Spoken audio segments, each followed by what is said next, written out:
ഇവിടെ ജ്ഞാനത്തെക്കുറിച്ച് പറയുമ്പോൾ ഇവിടെ തത്വജ്ഞാനം എന്ന് ഞാൻ പറഞ്ഞു, ജ്ഞാനമുണ്ട് തത്വജ്ഞാനമുണ്ട് എന്ന് പറഞ്ഞു. എന്താ ഈ ജ്ഞാനവും തത്വജ്ഞാനവും തമ്മിലുള്ള വ്യത്യാസം? ജ്ഞാനം തന്നെ തത്വത്തിൻ്റെ ജ്ഞാനം തത്വജ്ഞാനം എന്ന് പറഞ്ഞാൽ പോരെ എന്ന് ചോദിച്ചാൽ അങ്ങനെയല്ല. ജ്ഞാനം ലൗകികമായൊരു വിഷയമാണ്. വേറെയും ഭക്തിയും ജ്ഞാനം തമ്മിൽ വേറെ അന്തരങ്ങളുണ്ട്, അത് ഇനി പറയാൻ പോകുന്നു. പ്രാഥമികമായിട്ട് പറഞ്ഞാൽ ഭക്തി എന്ന് പറയുന്നത് ഒരു ചിത്തവികാരമാണ്, ഈശ്വരനോടുള്ള പ്രണയമാണ് ഭക്തി. അതുകൊണ്ട് തന്നെ അതൊരു ചിത്തവൃത്തിയാണ്, ഒരു മനോവൃത്തിയാണ്. അതുകൊണ്ട് അത് ഇന്ദ്രിയ ഇന്ദ്രിയ വിഷയമായിട്ടുള്ള ഒന്നാണ്.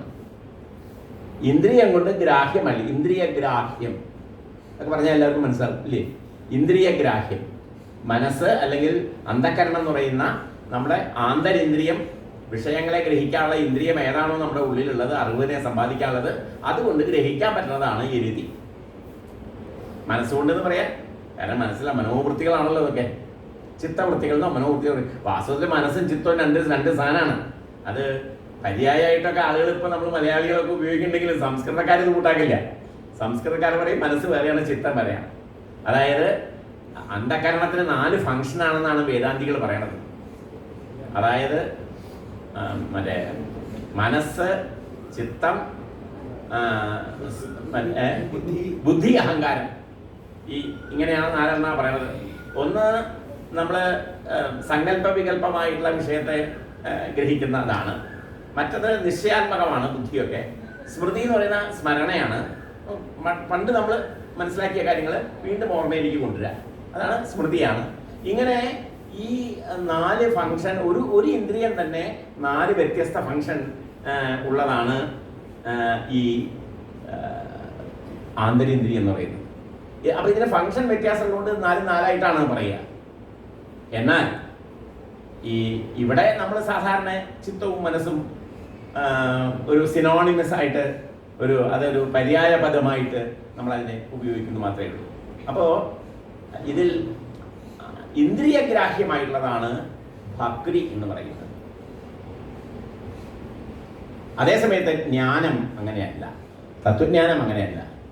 തത്വജ്ഞാനം അതീന്ദ്രിയാണ്, അവാങ്മനസഗോചരം എന്നാണ് അതിന് പറയുന്നത്. വേദാന്തികൾ അതിനെ പറയാ അവാങ്മനസഗോചരം. എന്താ അവാങ്മനസഗോചരം? വാങ്മനസഗോചരം, അവാങ്മനസഗോചരം. വാക്കിനും മനസ്സിനും ഗോചരമല്ലാത്തത്, വിഷയീഭവിക്കാത്തത്. മനസ്സിനും വാക്കിനും ഒന്നും വിഷയീഭവിക്കാത്തത്, അതിൻ്റെ മീതെയുള്ള ഒരു സാധനം. അപ്പോൾ ഈ ആത്മജ്ഞാനം എന്ന് പറയുന്നത് അതാണ് ശരിക്കും ജ്ഞാനം. ആത്മാവാണ്, ജ്ഞാനഘനമാണ് ആത്മാവ്. സത്ത്, ചിത്ത്, ആനന്ദം എന്ന് നിങ്ങൾ പറയും. സത്യം, ജ്ഞാനം, അനന്തം ബ്രഹ്മ എന്ന് ശങ്കരാചാര്യരൊക്കെ ഉപനിഷത്തിലുള്ള വാക്കാണ്. അങ്ങനെ തന്നെ ശങ്കരാചാര്യ ഗോവിന്ദാഷ്ടകം തുടങ്ങണത് തന്നെ ഗോവിന്ദൻ എന്നുള്ള സങ്കല്പം തന്നെ ശങ്കരാചാര്യരെ സത്യം, ജ്ഞാനമനന്തം നിത്യമനാകാശം പരമാകാശം ഗോഷ്ഠപ്രാങ്കണരിംഘണലോലം അനായാസം പുനരായാസം മായാകൽപിത നാനാകാരമനാകാരം ഭുവനാകാരം ക്ഷ്മാനാഥമനാഥം പ്രണമത ഗോവിന്ദം പരമാനന്ദം ഗോവിന്ദം. പരമാനന്ദത്തിൽ ബ്രഹ്മാണ്, അല്ലാണ്ട് നമ്മൾ കാണുന്ന കൃഷ്ണന്റെ ഈ വേഷമൊന്നുമല്ല ശങ്കരാചാര്യർ വർണ്ണിക്കുന്നത്. അപ്പം ഞാൻ പറഞ്ഞു കൊണ്ടുവന്നത് ഇങ്ങനെയുള്ളതായിരിക്കുന്ന ഒരു ആത്മതത്വജ്ഞാനത്തെ അല്ലെങ്കിൽ ബ്രഹ്മതത്വത്തെ അത് വാക്കുകളെ കൊണ്ട് പറയാൻ പറ്റില്ല, ഇന്ദ്രിയങ്ങളെ കൊണ്ട് ഗ്രഹിക്കാൻ പറ്റില്ല. അപ്പോൾ വാക്കിനും മനസ്സിനൊക്കെ അതീതമായ ഒന്നാണ്, അതീന്ദ്രിയ വിഷയമാണ് ഈ വിഷയം, ജ്ഞാനം എന്ന് പറയും. അപ്പോൾ ഭക്തി ഒരു ലൗകികമായിട്ടുള്ള ഒരു ചിത്തവൃത്തി വിശേഷമാണ്. മറ്റത് ഒരു അലൗകികമായിരിക്കുന്ന, ലൗകികമല്ലാത്ത, അതീന്ദ്രിയമായിരിക്കുന്ന ഒരു വിഷയമാണ്. ഇതാണ് നിഷ്കാമ ഭക്തിയും തത്വജ്ഞാനം തമ്മിലുള്ള ബേസിക് ഡിഫറൻസ്. നിഷ്കാമ ഭക്തി ആയതുകൊണ്ട് തന്നെ അത് പ്രപഞ്ചത്തിനോടുള്ള ഉപാധികളില്ലാത്ത, യാതൊരു മാധ്യമങ്ങളില്ലാത്ത, ഒരു തടസ്സങ്ങളില്ലാത്ത പ്രണയമാണ്. യാതൊരു ഫലേച്ഛയും ഇല്ലാത്ത പ്രണയമാണ്.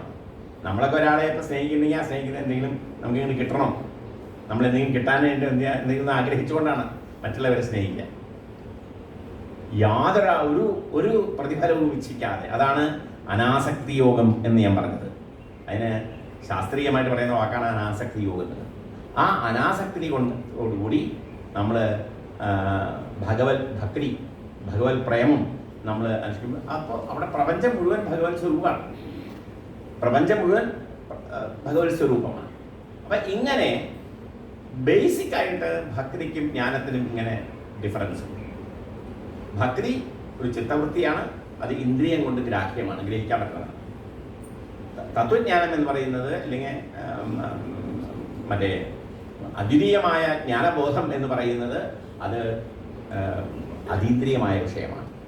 ഇങ്ങനെ ഇതിൻ്റെ ഉണ്ട്. പക്ഷേ ഇതിനെ വാസ്തവത്തിൽ ഒരു നാണയത്തിൻ്റെ രണ്ട് വശങ്ങളായിട്ടാണ് ഇതിനെ ഭാഗവതത്തിൽ അവതരിപ്പിച്ചിട്ടുള്ളത്. ഭാഗവതം അടിപൊളി നോക്കിക്കോളും.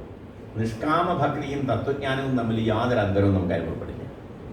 എല്ലാ ദിക്കിലും തത്വജ്ഞാനം നിഷ്കാമ ഭക്തിയുടെ പോഷകമായിട്ട്, അല്ലെങ്കിൽ നിഷ്കാമ ഭക്തിയുടെ പോഷകമായിട്ട് തത്വജ്ഞാനം, അങ്ങനെ പരസ്പരം മാറിയിട്ടാണ് നാം കാണുന്നത്. ഇത് ഭാഗവതത്തിൻ്റെ മൊത്തമുള്ള ഇത് ആലോചിക്കുമ്പോൾ നമുക്ക് മനസ്സിലാവും. ഇവിടെ ഈ ഭക്തിയെക്കുറിച്ച് പറയുമ്പോൾ, ഈ ജ്ഞാനത്തിനെ പറഞ്ഞ പോലെ തന്നെ ഭക്തിയുടെ കാര്യത്തിലും ചെയ്ത് പറയുമ്പോൾ, ഭക്തി ഈ ഒരു ചിത്തവികാരമാണെന്ന് പറഞ്ഞല്ലോ.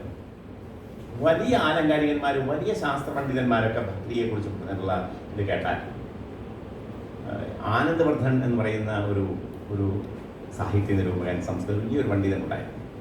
ഒരുപാട് ഗ്രന്ഥങ്ങളൊക്കെ, ആധികാരിക ഗ്രന്ഥങ്ങളും പ്രസ്ഥാനങ്ങളും സാഹിത്യ പ്രസ്ഥാനങ്ങളും, വലിയ ഭക്തനും കവിയും ഒക്കെ ആയിരുന്ന ആളാണ്. 10ാം നൂറ്റാണ്ടിലൊക്കെ ജീവിച്ചിരുന്ന ആളാണ്. അദ്ദേഹം പറയുന്നത്, ഈ പ്രപഞ്ചത്തിൽ എൻ്റെ ബുദ്ധി കൊണ്ടും എൻ്റെ മനസ്സുകൊണ്ടും, അതായത് മനസ്സുകൊണ്ടുള്ളത് സാഹിത്യം മുതലായിട്ടുള്ള കൃതികൾ, സാഹിത്യം മുതലായിട്ടുള്ള വിഷയങ്ങൾ, ബുദ്ധി കൊണ്ട് എന്ന് പറയുന്നത് ശാസ്ത്രമായ വിഷയങ്ങൾ, ബുദ്ധി കൊണ്ടും മനസ്സുകൊണ്ടുമാണ് മനുഷ്യൻ പ്രപഞ്ചത്തിലെ സമസ്ത വിഷയങ്ങളും ഗ്രഹിക്കുന്നത്. ഈ വിഷയങ്ങൾ, ഈ ബുദ്ധിയുടെയും മനസ്സിൻ്റെയും വ്യാപാരങ്ങൾ മുഴുവൻ പ്രവർത്തിച്ചിട്ടും ഭക്തി കൊണ്ട് കിട്ടുന്നൊരു സുഖം എനിക്ക് ലഭിക്കുകയുണ്ടായില്ല എന്ന് ആനന്ദവർദ്ധൻ വിഭാഗത്തിൽ പ്രസ്താവിക്കുന്നുണ്ട്. ഭക്തിയുടെ പ്രാധാന്യത്തെ സൂചിപ്പിക്കാനാണ് ഞാൻ പറഞ്ഞത്. ഭക്തിയുടെ പ്രാധാന്യവും അതിൻ്റെ ഗൗരവവും അതിനെ താത്വികമായിട്ട് വേദാന്തത്തിന് സമകക്ഷമായിട്ട്, സമകക്ഷം എന്ന് പറഞ്ഞാൽ വേദാന്തത്തിന് അതേപോലെ തന്നെ തുല്യ പ്രാധാന്യത്തോടെ നാം കാണുന്ന ഒരു അവസ്ഥയിലേക്ക് അത് കാണും. അങ്ങനെ വരുമ്പോഴാണ് ഭാഗവതകാരൻ ഇതിനെ ഈ രീതിയിൽ വ്യാഖ്യാനിച്ചതായിട്ട് നമ്മൾ എങ്ങനെ എന്താ പറയുക, ഈ വളരെ സൂക്ഷ്മമായിട്ട് ഭക്തിയുടെ ഏതെല്ലാം ആ സ്വഭാവവിശേഷങ്ങളുണ്ടോ അതെല്ലാം തത്വജ്ഞാനത്തിൻ്റെ ഇതിലേക്കും ഘടിപ്പിക്കാൻ പറ്റുന്ന രീതിയിൽ ഭാഗവതകാരൻ വർണ്ണിച്ച് കാണുന്നത്. അതിൽ ഏറ്റവും പ്രധാനമായിട്ടുള്ളത്, തത്വജ്ഞാനത്തിൽ നിങ്ങൾക്കറിയാം, നിങ്ങൾ വായിച്ച് മനസ്സിലാക്കിയിട്ടുണ്ടായിരിക്കണം, സാമാന്യമായിട്ട് ഒരു ജ്ഞാനത്തിനും തത്വജ്ഞാനത്തിനും തമ്മിലൊരു വ്യത്യാസം. ഞാൻ പറഞ്ഞല്ലോ, ജ്ഞാനമുണ്ട്, തത്വജ്ഞാനമുണ്ട്. ഈ ലൗകികമായ ജ്ഞാനങ്ങളൊക്കെ ജ്ഞാനം എന്നൊരു വാക്കുകൊണ്ടാണ് പറയാം. ലൗകികമല്ലാത്ത ഒരു അലൗകിക ജ്ഞാനം ഒന്നേ ഉള്ളൂ, അത് തത്വജ്ഞാനമാണ്. എന്താണ് ഈ ലൗകിക ജ്ഞാനത്തിനും തത്വജ്ഞാനം തമ്മിലുള്ള ഭേദം? എന്തെങ്കിലും വ്യത്യാസമുണ്ടോ? ജ്ഞാനം ആത്മാവിൻ്റെ ഗുണമാണ് എന്നാണ് നൈയായികന്മാരൊക്കെ പറയുന്നത്. വേദാന്തികളും അങ്ങനെ തന്നെയാണ്. കാരണം ജ്ഞാനഘനം ആത്മാ എന്നാണ്, ജ്ഞാനാണ് ആത്മാവിൻ്റെ സ്വഭാവം എന്നാണ്, ജ്ഞാനസ്വരൂപമാണ്. സച്ചിദാനന്ദ സ്വരൂപം എന്നൊക്കെ പറയുന്നതെങ്കിൽ, സത്ത് ചിത്ത ആനന്ദ് എന്ന് പറയുന്നതെങ്കിൽ ഇത് തന്നെയാണ് ആശയം. അപ്പോൾ ഇവിടെ ഈ ഒരു ജ്ഞാനത്തിനും തത്വജ്ഞാനത്തിനും തമ്മിലുള്ള അന്തരം എന്ത് എന്ന് അന്വേഷിക്കുമ്പോൾ തത്വജ്ഞാനത്തിനൊരു ത്രിപുടിയുണ്ട്. അതെന്താ ഞാൻ പറയാം. ജ്ഞാനത്തിനും അതുപോലെ ഒരു ഇതുണ്ട്. ഈ ജ്ഞാനത്തിന് ത്രിപുടി, ലോകത്തിലെ ജ്ഞാനത്തിന് ഏത് ജ്ഞാനം അറിയണമെങ്കിലും, ഏത് ജ്ഞാനം നമുക്കുണ്ടാവുന്നെങ്കിലും ജ്ഞാതാവ് എന്ന് പറയുന്ന, ഇപ്പം ഞാൻ അറിയുന്നുവെങ്കിൽ ഞാൻ ജ്ഞാതാവാണ്. ജ്ഞാനം എന്ന് പറയുന്ന ഒരു പ്രക്രിയയുണ്ട്. ജ്ഞേയം എന്ന് പറയുന്ന അറിയപ്പെടുന്നൊരു വസ്തു. അപ്പം അറിയുന്ന ഞാൻ, അറിയപ്പെടുന്നൊരു വസ്തു. അപ്പം ഇത്